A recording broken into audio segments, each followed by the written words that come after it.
Olá e bem-vindo à Consulta Aberta. Neste podcast falamos sobre temas de saúde de forma simples e descomplicada. Todas as semanas vou estar acompanhada de especialistas de diferentes áreas para falar sobre saúde, doença e mitos nos quais todos já acreditamos. Já ouviu falar em hemorroidas? Qual é a diferença entre hemorroidas e doença hemorroidária? E se afeta tanta gente em Portugal, porquê é que continua a ser tão difícil de abordar em consulta? Hoje complicamos tudo isto com a ajuda do Dr. Pedro Botelho, cirurgião-geral no Hospital CUF Tejo e na ULS de São José. Já não consigo sentar-me numa cadeira. Não consigo estar de pé muito tempo. A dor é constante e ninguém à minha volta imagina porquê. As hemorroidas afetam milhões de pessoas e ninguém fala sobre isso. O Procto-Glivenol reduz a dor, o prurido e o ardor, sem corticosteroides. Indicado também para grávidas e durante a lactação. Procto-Glivenol. Sentar nunca foi tão bom. Deve ler o folheto informativo e, em caso de dúvida, consultar o médico ou o farmacêutico. Olá Pedro, bem-vindo. Olá Margarida. Isto é um tema que de facto em consulta eu acho que é sempre difícil de abordar, apesar de ser muito comum, não é? Mas para começar perguntava-te o que é doença hemorroidária e o que é que são hemorroidas, porque não são bem a mesma coisa, não é? Pronto, à partida a pessoa que vem à minha consulta é uma doente que já vem referenciada, portanto é mais fácil do que na clínica geral falar sobre este tema, porque o doente já vem com... Já sabe que vai lá para falar sobre isso. Já sabe que vai lá para falar sobre isso. De qualquer das formas, efetivamente, as hemorroidas é um problema que afeta muita gente, mas temos aqui a diferenciar o que é que são hemorroidas e doença hemorroidária, porque as pessoas dizem que têm hemorroidas, todos nós temos hemorroidas. Hemorroidas são efetivamente estruturas vasculares venosas, que são uns coxins, nomeadamente, vou fazer uma analogia pequena, os coxins que ajudam na continência fecal, ou seja, estão localizados no canal anal e que ajudam a que nós não percamos algumas fezes, algum muco que possa devir disso. Ao contrário da doença hemorroidária, que é quando efetivamente essas hemorroidas se tornam inflamadas, se tornam prolapsadas e, portanto, depois causam alguns sintomas. Para ajudar a perceber, podemos pensar um bocadinho como, se calhar, nas varizes, que são uma coisa que a pessoa pensa mais. É como se fossem estes vasos, não é? Estas veias dilatadas. Porque as varizes eu acho que é uma coisa que a pessoa percebe um bocadinho melhor, não é? Exato. Ou seja, as mulheres, se pensarem, que são mais afetadas pelas varizes, literalmente ditas, e se pensarmos naquilo que causa propriamente das varizes, é uma grande pressão hidrostática, que no fundo tem a ver com a posição ortostática, de estar em pé de muito tempo.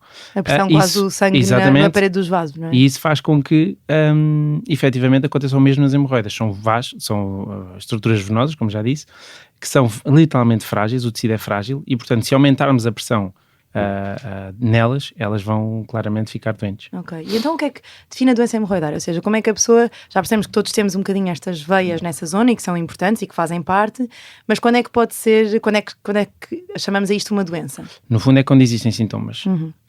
Quais é que são os sintomas assim mais frequentes? Começa por uma hemorragia. Efetivamente, se for uma doença hemorroidária interna, porque existem as hemorroidas internas, que ainda não falámos sobre isso um bocadinho, para dizer, as hemorroidas internas são efetivamente as hemorroidas que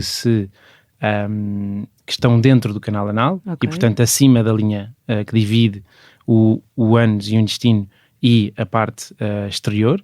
No fundo, as hemorroidas internas não causam grande dor em termos de sintomas. Porquê? Porque acima dessa linha não existem praticamente terminações nervosas, ao contrário das hemorroidas externas, que são exteriores ao ânus, e que essas sim estão numa zona rica em terminações nervosas e que essas sim causam imensa dor. Portanto, em termos de sintomatologia, ou sintomas que o doente tem de estar alerta, são a hemorragia indolor, o sangramento, exatamente, perder sangue nas fezes.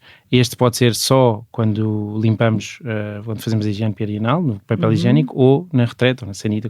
Ver que há sangue nas fezes, por exemplo. Exatamente. E que normalmente é sangue vivo. E geralmente é sangue vivo. E isso pode ser até um sinal de alerta para outras coisas, mas já podemos falar sobre isso, exatamente.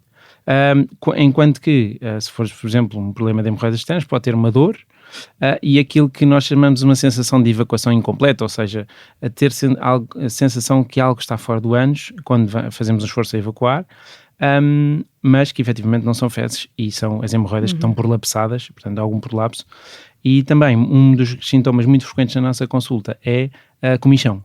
Uma vez que este sistema de continência está alterado, existe alguma saída de muco ou efetivamente de fezes mais líquidas que causam alguma irritação da região desta área, da região perianal, e fazem uma irritação e uma comichão que é intolerante pelo doente. E realmente tu dizias, e estes sintomas são um bocadinho específicos, ou seja, a comichão até me vem à cabeça as lombrigas, que também são às vezes frequentes, e portanto às vezes são aqui sintomas.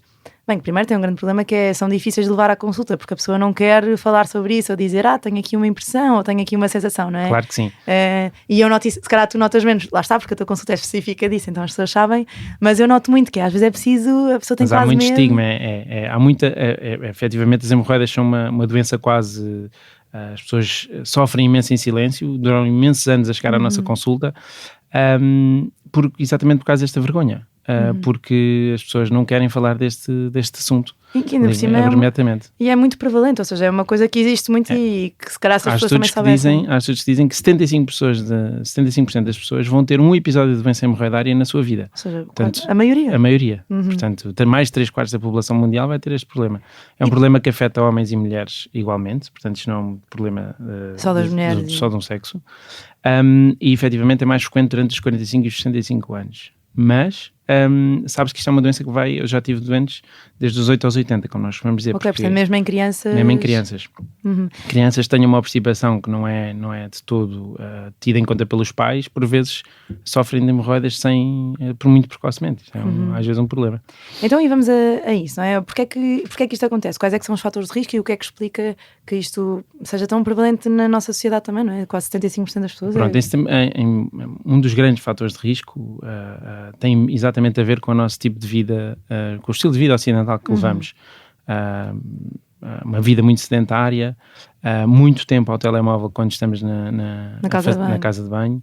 Isto é importante. Portanto, quem fica 40 minutos na casa de banho é muito importante. Tem de perceber que tem um fator de risco extra para a doença hemorroidária. É muito importante. Porquê? Porque efetivamente a retrete é um utensílio que utilizamos, obviamente, mas faz um aumento da pressão naquela região, no ânus, que faz com que haja um aumento da pressão hidrostática e que faça com que haja uma fragilidade destes quando está mais sangue aí para aquela zona, esse sangue faz mais, temos de imaginar as veias quase como uns tubos, não é? Temos mais sangue aí para lá, aquilo faz mais pressão na parede deste tubo e mais facilmente esse tubo dilata e depois pode dar sintomas. Há uma analogia boa que nós usamos muitas vezes na consulta, em que nós dizemos que as hemorroidas são como uma anilha de uma mangueira, vamos ver. E quando essa anilha está a funcionar, efetivamente a mangueira não deita nada cá para fora. Quando a anilha deixa de estar com a sua elasticidade, efetivamente perdemos esse controle e começam a sair coisa, ou prolapso, ou alguma coisa, portanto temos que tratar delas. Outro fator de risco é efetivamente a não ingestão adequada de fibras na dieta. Que também é um problema transversal à população. Com os alimentos ultraprocessados e com o facto de comermos menos fruta, menos legumes. E isto também é que às vezes falamos disto da fruta e eu pergunto aos doentes, como fruta? Sim. Mas depois pergunto quanto e como se calhar uma pera o dia todo ou uma maçã o dia todo. Muito longe daquilo que é o recomendado pela OMS. Não vai ter fibra suficiente. Exatamente. Efetivamente, a diminuição da ingesta de água. Nós devemos, para uma pessoa de 70 kg, que é o peso normal da população adulta, devemos fazer uma ingestão de 2 litros de água por dia.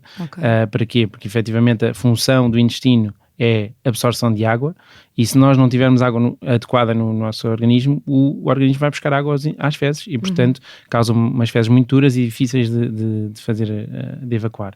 E, portanto, aí está uma determinante física daquilo que é o problema hemorroidário. Depois, a falta de exercício físico, uma vida, como já tinha dito, uma vida sedentária, que causa isto. Depois temos outros fatores de risco, mas aí não são propriamente alteráveis, que é a gravidez. Efetivamente, por determinantes físicas e químicas da gravidez. Aumenta a pressão abdominal também, não é? Temos um bebê a fazer pressão ali. E não só isso, o crescimento uterino leva a um aumento da pressão venosa na região pélvica, com que faz que nós tenhamos mais veias dilatadas nesta região. E depois também a progesterona. A progesterona é por si uma hormona que diminui ou que evita as contrações do útero, não é? Durante toda a gravidez, mas relaxa tudo o resto. Ou seja, há um relaxamento da parede dos vasos, nomeadamente das veias, e também faz com que haja um relaxamento de peristaltismo, ou seja, das contrações regulares do intestino para que haja os movimentos das fezes, e portanto leva a uma obstipação crónica associada à gravidez. E portanto há muitas coisas que a grávida pode fazer para evitar ter estes problemas. Estima-se que 35% das grávidas têm um problema de hemorroidas. Ok, então. Mas é uma coisa que acontece durante a gravidez e depois, assim que o bebê nasce, melhora? Ou seja, começa e depois pode voltar a acontecer? Como é que funciona? Efetivamente melhora. Temos só a esperar entre 6 a 8 semanas. Mas há hemorroidas que são graves, efetivamente, durante a gravidez. E há coisas que podemos fazer. Okay. Analgésicos leves, como o paracetamol, ou alguma coisa que possamos fazer. Alguns cremes tópicos também podem ser feitos. Portanto, toda essa questão pode ser tratada durante a gravidez. Ok, e depois às vezes também há aqueles mitos de eu não posso comer picante, eu não posso comer isto ou aquilo, que isso agrava as hemorroidas. Isso efetivamente são mitos. Okay. Não há nenhum estudo que nos diga que a toma de picantes, de azeitonas, de chocolate, faça com que tenhamos mais hemorroidas. No fundo, aquilo que nós temos que pensar é que se não mantivermos uma alimentação rica em fibras e uma alimentação com uma boa ingesta de água, efetivamente as nossas fezes vão ser mais duras e mais difíceis de evacuar e, portanto, vamos ter um fator de risco. Ou seja, é muito mais sobre o que está a faltar na alimentação do que propriamente alguma coisa que estamos a comer e que está a dificultar as não é um episódio só que vai levar. E com a medicação é igual? Há alguns medicamentos que podem agravar ou dar mais sintomas, ou também não há assim? Não há nenhuma relação fatores com evitáveis também importantes. Não. E o diagnóstico, porque isto depois também é uma parte que eu acho que assusta, que é a pessoa vai à consulta. E eu acho que às vezes tem medo de dizer, porque depois pensa, pronto, agora a doutora vai querer ver, não é? Essa parte, mas como é que se faz o diagnóstico? Porque o diagnóstico é maioritariamente clínico, O diagnóstico é simplicíssimo. Muitas das vezes eu consigo dizer se a doente tem hemorroidas só por aquilo que ela nos diz. Okay. Pronto. Basta-nos dizer, doutor, tenho aqueles sintomas todos que já mencionámos, e eu digo logo que tenho umas hemorroidas ou não. Só aqui uma ressalva, que efetivamente às vezes o doente chega-nos a dizer que tem um problema de doença hemorroidária, mas não o tem. Ou seja, se ele tiver muita dor quando faz o esforço de evacuar, por vezes isso é uma fissura anal e as pessoas vêm um bocadinho, como é que se diz, enganadas a dizer que têm doença hemorroidária e não têm. Isso é importante, esse diagnóstico diferencial, não é? Porque nós até dizíamos, os sintomas são inespecíficos e por isso às vezes nem toda a dor ou nem todo o sangue vive nas fezes são hemorroidas. Exatamente. Mas o diagnóstico é muito simples, como estávamos a dizer. Efetivamente, pela história clínica, nós conseguimos lá chegar. De qualquer das formas, um exame simples de inspeção perianal, ou seja, nós olharmos e virmos o que é que está a acontecer. Depois podemos ter que fazer um toque retal, mas isso é inevitável para nós percebermos o que é que está efetivamente a acontecer. E no final, se for necessário, uma anoscopia, que no fundo é a introdução de um anoscópio, tal como fazem as mulheres quase como se fosse uma lupa para olhar para aquela zona. Exatamente. Para nós vermos a olho vivo o que é que está a acontecer dentro dos anos. Porque as hemorroidas internas nós podemos não as diagnosticar. Porque não estão cá fora. Não estão cá fora. O doente não está neste momento a evacuar no processo de evacuação, portanto é mais difícil fazermos isso. Mas é um processo, é um exame completamente indolor, claro que desconfortável, mas indolor, e para os homens um estigma enorme para fazer este tipo de exame. Sim. Mas de qualquer das formas nós conseguimos tirar muita informação, nomeadamente, como já falámos, a hemorragia retal ou a hemorragia do ânus, o sangramento do ânus é um problema que pode esconder uma doença mais grave, que é o cancro do reto, o cancro do intestino. E que é bastante... E com a anoscopia nós conseguimos efetivamente tentar, pelo menos os primeiros 10 centímetros, tentar ver o que é que está a acontecer dentro do ânus. Mas isso também reforça a importância de não achar só isso, eu tenho sangue e sinto aqui qualquer coisa, pronto, acho que são hemorroidas, não vou estar vou se calhar à farmácia, faço um medicamento qualquer e tal. Às vezes é importante também valorizar e falar com o médico, porque lá está que outras coisas, assim muito rapidamente, por exemplo, as fissuras também são comuns e também podem acontecer. E às vezes estamos a fazer tratamentos tópicos para as hemorroidas que não estamos a tratar a fissura. E a fissura é uma coisa que é muito mais fácil de tratar do que as hemorroidas às vezes. Okay. E portanto, efetivamente é bom, e nós desmistificamos um bocadinho esta temática, e irmos ao médico.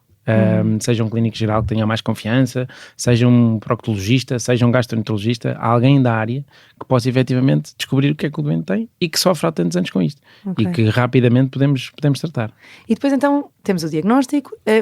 O que é que acontece? Ou seja, qual é que é a terapêutica de primeira linha? E se calhar, aliás, antes disso até te perguntava se há assim sinais de alarme, não é? Porque quando há sangramento nas fezes é importante saber reconhecer algumas, nós chamamos as red flags, não é? A bandeirinha vermelha, e que nos deve fazer pensar também noutras coisas e ir ao médico com mais urgência. Quais é que são assim os sintomas que devem imediatamente levar alguém ao médico? Hemorragia que não passa, ou seja, que seja frequentemente e que seja... nós chamamos grave, mas efetivamente... O sangramento não para, não é? O sangramento não para e que não fique só no papel, que se sangre mesmo para a retrete. Alguma perda de peso ponderal sem o doente fazer por isso. ou alguma dor abdominal, alguma queixa que seja um bocadinho diferente daquilo que nós já falámos. Esses sim são os red flags e que nós temos que investigar. Fazer efetivamente uma colonoscopia, uma coisa mais avançada para ver o intestino, para percebermos exatamente isso. E senão depois, quando há um diagnóstico, é importante classificar o tipo de hemorroidas, perceber como é que elas são para depois orientar o tratamento, ou há assim uma fase inicial que é quase igual para todos os doentes? Não, a classificação das hemorroidas é muito clínica. E aquilo que o doente nos diz é aquilo que nós vamos pôr na classificação. No fundo, a classificação determina 4 graus. Um primeiro grau em que as hemorroidas só estão inflamadas, ou engurgitadas, como eu costumo dizer. Um grau 2 onde as hemorroidas estão engurgitadas e há algum prolapso, ou seja, saem cá para fora do ânus, mas não há necessidade de redução das hemorroidas, portanto, quando nós assim que deixamos de fazer esforço, elas voltam para dentro. Depois o grau 3, já quando há um prolapso e nós precisamos de fazer uma redução manual, com o dedo, por exemplo, e o grau 4, quando elas estão cá para fora, já não há nada a fazer. E estes grau 3 e grau 4, efetivamente, são aqueles mais graves e que nós tentamos fazer algo mais. O grau 1 e o grau 2, nós tentamos sempre fazer um tratamento mais conservador. Isto é, primeira coisa de todas, mudança de estilos de vida, isto é perentório. E que é altamente eficaz, isso é importante. E que é altamente eficaz, efetivamente, estas hemorroidas que às vezes são mais graves, não as 3 e 4, como é óbvio, mas estas 1 e 2 nós conseguimos, apenas com mudança de estilos de vida... Mais fibra, mais água... Conseguimos tratá-las. No fundo, evitar o máximo tempo possível na casa de banho. 5 minutos é o máximo tempo possível. Portanto, o telemóvel é para deixar no quarto, portanto, no escritório. Portanto, está a ouvir este podcast, tem que deixar na casa de banho. Exatamente. Já chega. Exatamente.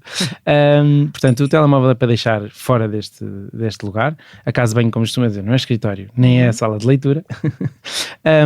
Mas isso é efetivamente uma boa indicação. Depois, aumentar a ingesta de fibras, mais fruta, mais alimentos, mais cereais integrais, tudo isso é bom para a saúde do intestino. E cereais integrais é cereais inteiros, não é? Tipo aveia e coisas, porque às vezes agora também há este marketing de cereais integrais, não é só uma embalagem que diz cereais integrais, é comida inteira e pouco processada com mais fibra, é isso, as aveias, o arroz integral, tanta coisa, não é? Exatamente. Depois, a ingesta de água, efetivamente 2 litros de água é o mínimo que nós devemos beber. Um bocadinho fora até das refeições, porque nós às vezes tendencialmente temos mais, ingerimos durante a refeição, e nós devemos ao longo de todo o dia ingerir água. A prática de exercício físico faz com que os nossos intestinos tenham uma contratibilidade melhor e, portanto, faz com que não tenhamos tanto esforço a evacuar, e toda a musculatura pélvica também aumenta. E, portanto, melhora e, portanto, temos menos dificuldade a evacuar. E depois vêm os tratamentos tópicos, pronto, o tratamento mais médico. No fundo, existem vários cremes nas farmácias, atrás dos farmacêuticos existe uma palópnia de cremes que se podem aplicar.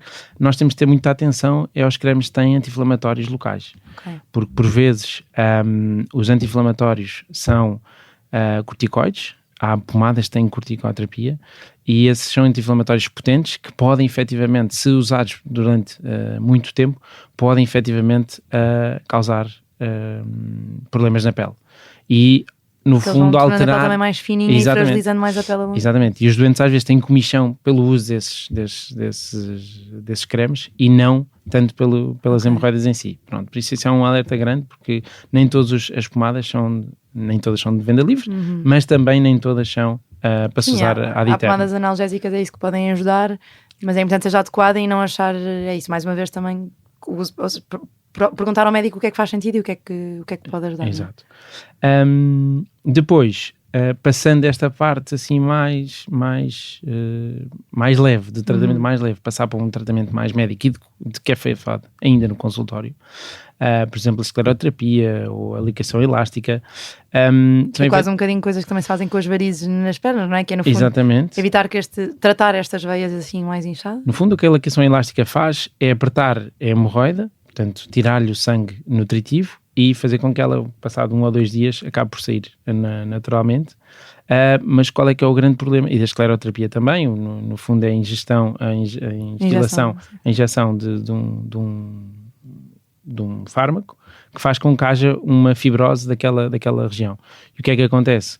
Muitas das vezes tratamos aquilo na altura, portanto são tratamentos indolores, mas que não tratam propriamente a hemorroida. Portanto, ao final de algum tempo, existe uma grande recorrência. No fundo, é como se estivéssemos a tratar uma ferida, puséssemos um penso rápido, mas se for uma ferida crónica, temos que ir lá. Porque se os fatores de risco continuarem e se as coisas continuarem, a probabilidade é outra vez aquilo. É outra vez voltar. Pronto. E para isso, chegamos então à parte mais cirúrgica, que é essa parte que me toca também. Os dentes que chegam já mais um bocadinho nessa fase. Mas também, efetivamente, há vários tipos. Nomeadamente a hemorroidectomia, no fundo é tirar, excisar as hemorroidas por si só. Qual é que é o problema deste tratamento? É um tratamento que tem as suas indicações, mas que é um tratamento muito doloroso. Leva 3, 4, 6 semanas ao doente recuperar na sua totalidade. Pois, depois é uma zona, não é? Ou seja, é uma zona que todos os dias nós precisamos dela e portanto que é... Exatamente, e nós até no pós-operatório costumamos dar analgésicos fortes e um laxante propriamente dito para a pessoa não ter dificuldade em evacuar, para que possa recuperar mais rapidamente. Ainda assim, o pós-operatório é muito doloroso. Aliás, todos os doentes vêm com muito medo desse pós-operatório para este tipo de cirurgia. Mas o que é certo é que a recorrência deste tipo de tratamento é muito menor. É muito menor. Aliás, a taxa de recorrência anda à volta de até aos 25%, mas quer dizer, há os 75% que não temos recorrência, não é? Portanto, as pessoas acabam são bons números. Mas claro que a medicina evolui e, portanto, o que é que pensaram? Efetivamente, temos de melhorar a dor no pós-operatório e manter o mesmo tipo de recorrência. No fundo, não aumentar a recorrência e diminuir o tempo de garantir dor. Que as pessoas continuam a ser eficazes no tratamento. Exatamente. Mas que não... E o que é que nós usamos? Usamos uma técnica chamada de longo, que no fundo usamos uma máquina em que excisa a hemorroida na mesma e repuxa o tecido que está flácido, as hemorroidas externas também, que puxa para cima. Quase um lifting. Quase um lifting, exatamente. Um lifting de hemorroida. Mas o que é certo é que, como esta excisão deste tecido que está a mais e que está frágil e que está prolapsado, como é acima da tal linha que divide a parte que temos dor e a parte que não temos dor, portanto a parte mais externa e a parte interna, como a excisão é feita na parte interna, o pós-operatório é muito menos doloroso. Porque não tem as tais terminações nervosas todas. Exatamente. Claro que a técnica tem que ser bem aplicada, não é? Mas efetivamente temos muito menos dor e a recorrência é praticamente a mesma do que uma hemorroidectomia típica, sazonal, clássica. Pronto. Isso é uma coisa boa. Sim, porque a ideia que eu tenho é isso, mas acho que é de ir ouvindo falar, era que é sempre uma coisa, é operado, mas depois isso volta, portanto não compensa muito e o pós-parto é tão doloroso, que é esta ideia que se tem, não é? Que mas dói tanto e depois volta, não vale a pena. Mas então hoje em dia também é bom saber que, apesar de ser numa minoria dos casos, porque felizmente, ou seja, diria que a grande maioria com estas medidas e com mais consumo de fibra até se calhar resolve, mas que há essas opções que pronto, que também não são tão dolorosas e não é esse pós-parto tão traumático se calhar, não é? Há esse mito, ou seja, nem todos os doentes necessitam de cirurgia, mas aqueles que necessitam, efetivamente, é uma mudança de vida clara, porque o doente, quando chega à nossa consulta para ser operado, tem uma qualidade de vida péssima. No fundo, o doente sofre durante anos. Exatamente. E há estudos de qualidade de vida, efetivamente, pós tratamentos cirúrgicos, que são avassaladores naquilo que são os números da melhoria da qualidade de vida do doente. Sim. Desculpa, é que agora estava a pensar aqui na parte toda dos fatores de risco, porque no fundo muitas destas coisas que foste aconselhando mesmo na parte de primeira linha, não é? De ter cuidado com a alimentação, da água, é tudo para evitar aquilo que nós sabemos que é um grande fator de risco, é a prisão de ventre, é a obstipação, não é? Ou seja, a pessoa não conseguir ir à casa de banho. E isto é isso, às vezes é uma coisa que começa muito na infância e que para muitas pessoas é um tema também. E que muitas vezes é escondido aos pais, porque efetivamente isto é depois uma pescadinha de rabo na boca, desculpa uma expressão, mas no fundo a criança tem dificuldade em ir à casa de banho, quando se senta na casa de banho é tudo a correr, não faz cocó na totalidade, e depois tem alguma dificuldade em ir à casa de banho e isso agrava ou atrasa o trânsito intestinal e por isso é toda uma... Sim, depois já acaba por ter uma associação negativa com ir fazer cocó e portanto há aqui todo um tema que é isso, que às vezes começa na infância. E se calhar até uma mensagem importante é isso, é falar sobre estas coisas, porque realmente já tivemos aqui um episódio sobre doença inflamatória intestinal e tudo o que tem a ver com o intestino é um tema difícil para as pessoas, porque não gostam de falar, é isso, de cocó, ou de quantas vezes é que vão à casa de banho, às vezes nem sabem bem o que é prisão de ventre, ou seja, o que é normal, o que é que não é, quantas vezes é que eu devia ir à casa de banho. Sim, há pessoas que me chegam à minha consulta e dizem, não, doutor, eu vou bem à casa de banho, vou uma vez por semana e eu. Pois, mas isso não é o normal. Porque estão habituadas àquilo e por isso... Exatamente. Que outros mitos é que se calhar tu vês assim mais na consulta ou há alguma coisa que tu penses, bem, era importante que as pessoas percebessem isto? A prática de exercício físico, por exemplo. Boa, pois isso é uma boa pergunta. Podemos fazer desporto? Pode-se fazer desporto? Efetivamente devem fazer desporto, porque evita a doença hemorroidária. Porque, como já disse há um bocadinho, regula o trânsito intestinal, diminui, portanto, com o emagrecimento associado este aumento da prática de exercício físico, temos também menos pressão na região perianal. Portanto, o exercício físico efetivamente é recomendado e não, portanto, há muitas pessoas que vêm com aquele estigma, eu não posso correr. Não, pode e deve. Tem outras, pode e deve, porque efetivamente isso melhora a saúde intestinal. Sim, se calhar é um bocadinho mais aquele medo, normalmente quando as pessoas aparecem na consulta em crise, não é? Naquela crise, ou seja, estão a sangrar, estão com muita dor, estão muito desconfortáveis, e aí é que ficam, lá está, eu acho que também as pessoas procuram um alívio mais rápido. Então quando eu digo, olha, tem de ingerir mais água, essa gestão de crise se calhar é que é mais difícil. E se calhar também te perguntava, o que é que se faz nessa situação, não é? Quando a pessoa está com muita dor, muito desconforto, no fundo é tratamento dos sintomas mais agudo, ou seja, sim, o creme tópico. O creme tópico analgésico, inclusivamente também usamos às vezes, não às vezes, mas quase sempre, uns medicamentos que são chamados os flebotónicos. No fundo são medicamentos, são extratos de plantas. As pessoas vêm com muito estigma, mas esses medicamentos, eu não quero mais tomar medicamentos, eu já faço 20 comprimidos por dia, não quero tomar mais medicamentos, mas estes efetivamente são extratos de plantas que ajudam a melhorar o tónus venoso, ou seja, a musculatura venosa, as paredes das veias ficam mais rígidas e, portanto,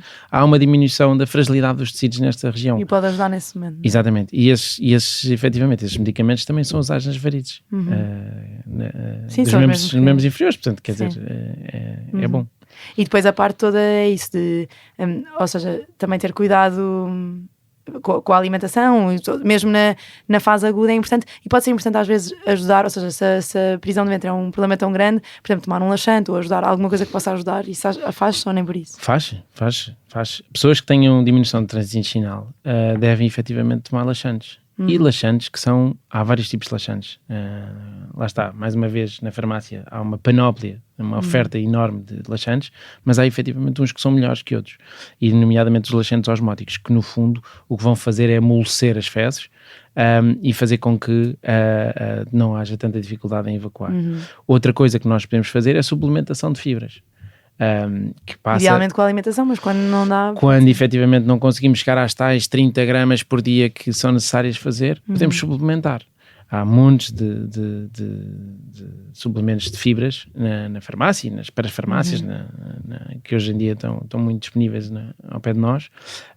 Conseguimos efetivamente comprar de venda livre, que deve ser tomado e até produtos naturais, baseado em fibras para melhorar o trânsito intestinal. E aquilo da hemorroida trombosada, ou seja, uma dor quando se calhar... Como é que se sabe e o que é que se faz? Como é que se sabe que pode ser uma trombose da hemorroida? Pronto, a trombose hemorroidária, no fundo, como estamos a falar de veias, o que acontece, há uma diminuição do trânsito venoso, ou seja, as veias ficam mais o sangue que lá passa vai mais lentamente e acaba por trombosar. Não há nenhum fator de risco. Muitas vezes perguntam-me, doutor, mas eu há 2 dias fiz isto, ou fiz aquilo, ou comi aquilo, ou alguma coisa. Não há nenhum fator determinante para uma trombose hemorroidária. É uma coisa que acontece, podemos estar... que é ali quase um coágulo que impede. E o que no fundo o que acontece, há um engurgitamento de uma hemorroida. Geralmente as hemorroidas que trombosam são as externas, e lá está, como são as externas, dá muita dor, e portanto o doente tem muita dor. Mas o que é bom, e que geralmente eu tento explicar aos doentes, é que em 24, 48 horas a dor passa, ainda que não façamos nada. Claro que existem coisas que nos ajudam a melhorar e a acelerar essas 24, 48 horas e a tirar os sintomas, não é? A tirar a dor, no fundo analgésicos, medicamentos para a dor, mas é uma coisa que é passageira. Okay. Qual é que é o grande problema da hemorroida trombosada no futuro? É que efetivamente quando nós temos uma trombose, a pele da região perianal é uma pele que tem pouca elasticidade, e quando ela fica engurgitada por esta trombose, o trombo depois é reabsorvido e a pele fica um bocadinho laxa, o que pode interferir um bocadinho com a higiene, com a higiene perianal e causar alguma comichão, no fundo, pronto. E às vezes isso é um bocadinho incómodo, mas não se deve fazer nada. Há quem faça às vezes uma excisão de um trombo, tirar o trombo, Eu ainda me lembro, eu acho que ou seja, quando eu andei na faculdade ainda me lembro nos bancos de pequena cirurgia de se fazer isso, portanto vê lá. Pronto, isso. Mas o que eu acho é que atualmente não há necessidade disso, porque os estudos demonstram que a excisão do trombo, a chamada trombectomia, é extremamente dolorosa efetuada num consultório e não tem benefício algum. Claro. Muitas vezes eu vejo doentes que já fizeram essa trombectomia e às vezes têm infecções, têm sangramento ativo, quer dizer, é uma coisa um bocadinho agressiva para aquilo que poderá ser. De qualquer das formas, existe sempre espaço para essa trombectomia, num doente que tenha um trombo, que não é evacuado, que não é reabsorvido durante uma semana, 10 dias, que não tenha essa dor. Às vezes fazemos esse tratamento, mas nem sempre é... Mas é isso, na dúvida, perguntar e falar com o médico sobre isto, não perceber que é uma coisa muito comum e que de facto às vezes mais vale uma observação que se faz em 5 minutos, que temos um diagnóstico, percebemos se é uma fissura, se é mesmo hemorroida, se há ali outra coisa, porque às vezes é isso, há sintomas aqui que são um bocadinho... Há toda uma panóplia de doenças perianais, fístulas, fístulas, abscessos, que causam exatamente dor e que as pessoas pensam que têm uma doença hemorroidária e depois são maltratadas por causa disso, ou seja, automedicam-se, às vezes há um excesso de automedicação, porque efetivamente as compras, as pomadas de venda livre podem-se comprar, não é? Portanto, a população chega ao farmacêutico, que é aquele, é quase como ao padre, não é? Em que é o nosso confessionário, e chega ao farmacêutico, olha, tinhas problema assim e tal, não diga a ninguém e tal, mas efetivamente eles vendem alguma coisa que pode não ser efetivamente a pomada. Sim, são pomadas que são úteis, mas têm de ser bem indicadas e têm de ser bem prescritas, não é? Por isso é sempre bom. Pedro, muito obrigada. Assim que esclarecemos aqui, é isso, deu para rever todo o tema. Não sei se tens assim alguma mensagem final para quem está, é isso, para quem está a ouvir e a pensar, ok, pronto, primeiro vou deixar de estar 40 minutos na casa de banho e depois... Eu acho que essa é a mensagem mais fulcral deste episódio, é efetivamente deixar de ficar muito tempo sentado na casa de banho, aumentar a ingestão de fibras e de água, porque efetivamente só essas 3 pequenas medidas podem mudar um bocadinho aqui o rumo desta doença. Pedro, muito obrigada. Nada. Este episódio foi gravado por Salomé Rita e tem a sonoplastia de João Ribeiro, a fotografia é de Matilde Fieschi, capa de Joana Fatela e música original de Gil Geirinhas. A coordenação é de Joana Beleza e a direção de Bernardo Ferrão. Eu sou Margarida Santos e este é o podcast Consulta Aberta. Voltamos na próxima semana, mas até lá siga-nos nas apps de podcasts e nas redes sociais da SIC Notícias. Se tiver sugestões ou ideias que queira partilhar com a equipa de podcasts, envie um e-mail para podcast@empresa.pt. Já não consigo sentar-me numa cadeira. Não consigo estar de pé muito tempo. A dor é constante e ninguém à minha volta imagina porquê. As hemorroidas afetam milhões de pessoas e ninguém fala sobre isso. Procto-Glyvenol reduz a dor, o prurido e o ardor, sem corticosteroides. Indicado também para grávidas e durante a lactação. Procto-Glyvenol. Sentar nunca foi tão bom. Deve ler o folheto informativo e, em caso de dúvida, consultar o médico ou o farmacêutico.